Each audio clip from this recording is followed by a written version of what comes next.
What's up guys? Et si je te disais que le secret d'avoir des pectoraux bien développés repose sur des informations que tu ignores encore? Dans ma pratique de coaching, j'ai vu souvent des clients qui avaient de la difficulté à non seulement recruter leurs pectoraux, mais aussi les développer. Souvent, ils vont aller à la conclusion, ces gens-là, qui ont une mauvaise génétique, puis que finalement, c'est pas fait pour eux d'avoir des gros pectoraux. Mais en fait, les pectoraux ne font pas exception à la règle, c'est un muscle comme un autre. Il peut s'hypertrophier quand on applique les judicieux conseils qu'on va donner dans la vidéo juste après.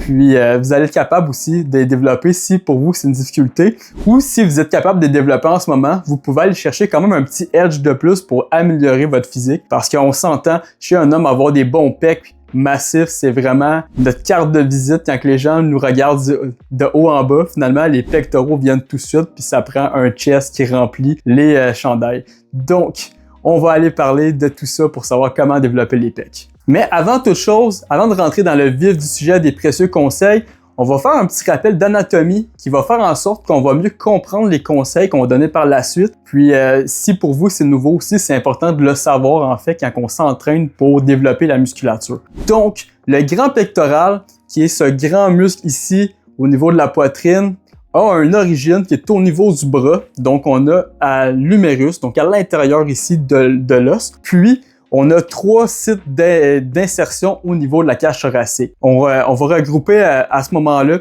le site claviculaire, sternal et costal. Ça fait en sorte que le pec va être sous forme d'éventail, la façon qui est fait avec ses orientations de fibres musculaires. Donc, vers la clavicule, vers le haut, sternal vers le milieu et costal vers le bas.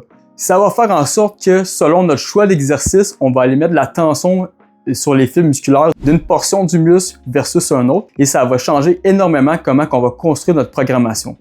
Le premier conseil que j'aurais aimé savoir, c'est quand on entraîne les pectoraux, c'est important d'aller archer le dos et d'aller rétracter les omoplates pour être capable d'aller exposer la poitrine. En fait, j'ai fait l'erreur très longtemps de ne juste pas le faire parce que je savais simplement pas que ça existait et ça faisait en sorte que j'entraînais, oui, mes pectoraux, mais énormément mes épaules. En fait, quand on a les épaules qui sont tournées vers l'intérieur, on désengage carrément les pectoraux. Ce qu'il faut faire à ce moment-là pour être capable d'aller optimiser ce qu'on fait avec nos pectoraux durant, en fait, tous les exercices de pectoraux et même plein d'autres exercices de haut du corps, on va aller soulever le sternum pour chacune des répétitions qu'on va faire, puis on va aller abaisser un petit peu les omoplates, puis on va les rétracter un petit peu. Une fois qu'on est placé dans cette position-là, par exemple, si on vient faire un fly, on va garder le chest up, puis on va venir serrer les pectoraux ensemble.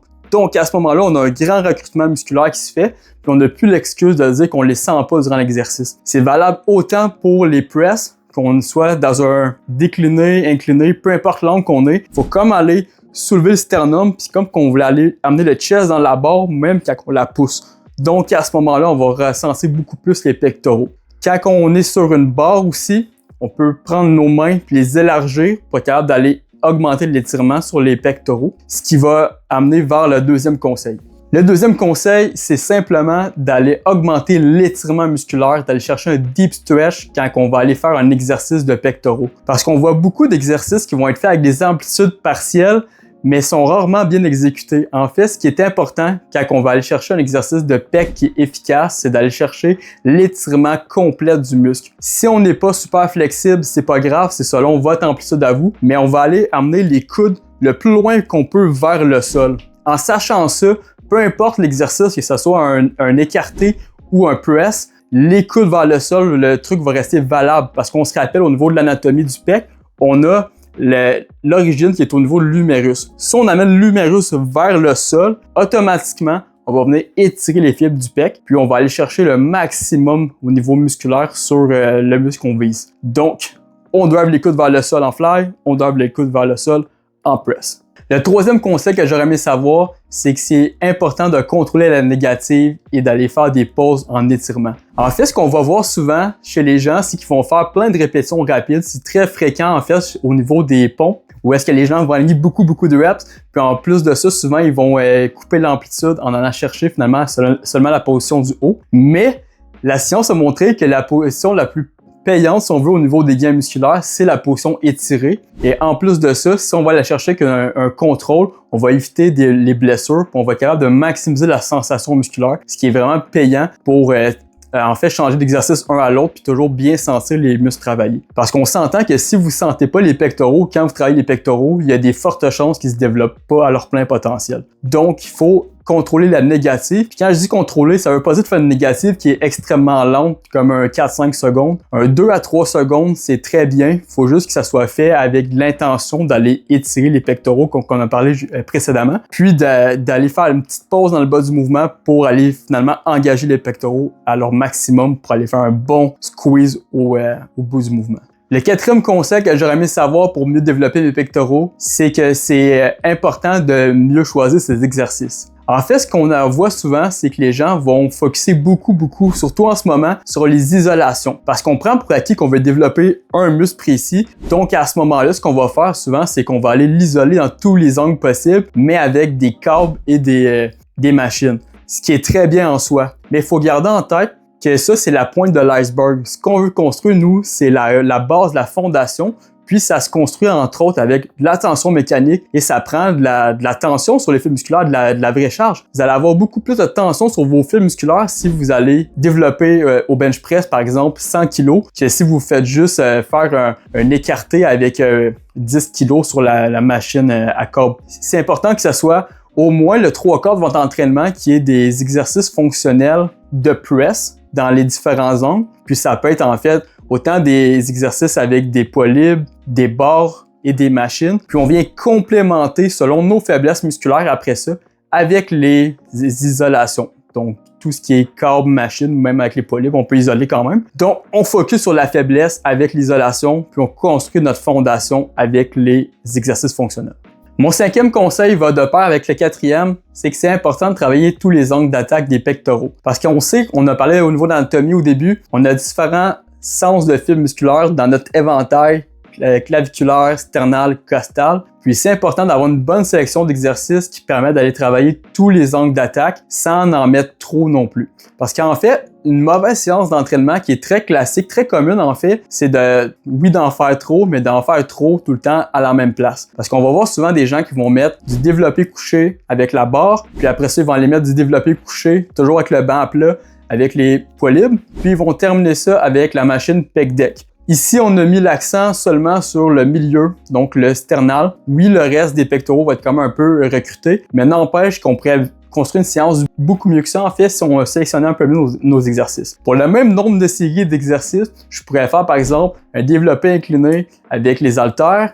Après ça, je pourrais aller faire comme deuxième exercice les dips. Donc, le premier a mis l'accent un peu plus sur le haut, le deuxième un peu plus sur le bas. Puis, je viens terminer ça avec, oui, mon pec deck qui met un peu plus l'accent sur le milieu. Puis, si j'ai une faiblesse musculaire là-dedans, qui est par exemple le haut des pectoraux, qui est un peu plus classique, je pourrais me rajouter une isolation qui va chercher un petit peu plus le haut des pectoraux. Mon sixième conseil, c'est valable pour tous les groupes musculaires, les pectoraux y compris. En fait, c'est qu'on va améliorer toujours dans une séance en priorité le muscle qui va être entraîné en premier dans la séance. Donc, l'exemple à ne pas faire si on veut prioriser les pectoraux, c'est faire une séance, par exemple, de pectoraux et de dos et d'entraîner le dos pendant la première demi-heure de l'entraînement, puis terminer avec les pectoraux. Si les pectoraux, c'était notre priorité, doivent être non seulement en premier dans la séance, mais aussi doivent être mis même en premier dans la semaine d'entraînement, où est-ce qu'on a eu nos journées de congé juste avant, par exemple le week-end de congé, on revient avec les pectoraux en commençant la semaine. C'est valable aussi si vous voulez entraîner vos jambes en priorité. Premier exercice de la semaine, ça peut être les quadriceps par exemple, donc on peut le répéter selon nos besoins à ce moment-là. Et mon septième conseil, c'est peut-être même le plus important de la vidéo, autre que la technique, c'est le dosage. En fait, ce qu'on va voir souvent, c'est que les gens veulent tellement améliorer un groupe musculaire, même s'ils se sentent bien durant la séance, on peut avoir une belle technique, mais ils vont l'entraîner beaucoup trop. Parce qu'en fait, les pectoraux font pas exception à la règle. C'est un groupe musculaire qui a besoin, oui, de stimulation, d'avoir des séries, de l'entraînement, mais ça a besoin aussi de récupération pour pouvoir s'hypertrophier. Donc, si on fait pendant une séance d'entraînement de 1 heure, en fait, les 3 formes de bench press, donc incliné, couché, décliné. Ensuite de ça, on va faire des machines, on va faire des câbles, des pec deck, des dumbbells. Puis on a fait au total 25-30 séries. C'est beaucoup trop pour finalement avoir des gains musculaires d'hypertrophie. On va risquer même à ce moment-là de perdre du muscle parce que notre corps a aussi une limite. Il peut construire du muscle, mais il peut aussi en dégrader. Donc si au niveau de votre séance, vous allez dégrader, en fait, vous avez dégradé plus de fibres musculaires que ce que vous êtes capable de reconstruire dans votre récupération. Vous allez régresser, ce qui est vraiment dommage parce que votre intention était super bonne à la base. Une meilleure pratique serait d'avoir un 10 à 20 séries pour votre semaine d'entraînement au niveau des pectoraux, où est-ce que vous êtes capable de donner votre maximum d'effort sur chacune des séries. Donc, vous allez avoir des meilleures séries avec moins de séries. Puis, si vous voulez maximiser vos pectoraux puis faire 20 séries dans une séance, c'est trop, ce qui peut être aussi le cas. On peut facilement le séparer dans 2 séances où est-ce qu'on va avoir 10 séries dans, mettons, l'entraînement de lundi, puis 10 séries dans l'entraînement de jeudi. Vous pouvez les mettre dans la journée que vous voulez, c'est pas important. Mais ça prend quand même de la récupération là-dedans, puis de pas mettre trop de volume. Avoir un volume que vous pouvez bien récupérer. Un bon truc pour savoir si vous récupérez bien en fait de votre entraînement, c'est savoir en fait si vos courbatures durent moins que 72 heures. C'est la fenêtre où est-ce qu'on va avoir la synthèse des protéines à son maximum pour s'améliorer en fait en hypertrophie. Donc si on a des courbatures qui durent entre 24 et 72 heures, pas plus, là, on est juste parfait au niveau du volume. Si ça dure plus longtemps que ça, c'est signe qu'on en fait trop. Donc, on doit aller retrancher un petit peu de séries sur notre séance d'entraînement. Puis, on peut toujours aller les enlever, ces séries-là, puis les remettre sur une autre séance si on n'en avait pas déjà une deuxième. Ça ne veut pas dire qu'on est obligé de faire absolument 2 séances.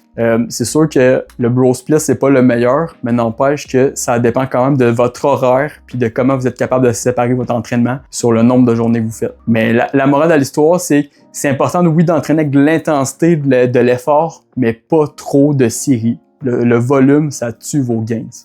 J'espère que tu as bien apprécié les conseils de la vidéo. Dis-moi en commentaire quel autre groupe musculaire que tu voudrais que j'aborde dans la prochaine vidéo pour être capable de maximiser tes progrès puis éviter de nager à contre-courant pour gagner en fait du temps et d'avoir de meilleurs progrès. Parce que more brain, more gain. Et ceci étant dit, j'aimerais que tu laisses un like pour être capable de continuer à pousser la chaîne de l'algorithme. Ça va super bien. On n'oublie pas de s'abonner à la chaîne si ce n'est pas déjà fait. Parce qu'en fait, je vois dans les statistiques qu'on est un faible pourcentage des gens qui regardent la vidéo qui est abonné à la chaîne. Donc, on continue à s'abonner si ce n'est pas fait. Puis on se revoit dans la prochaine vidéo, guys. Ciao, à la prochaine.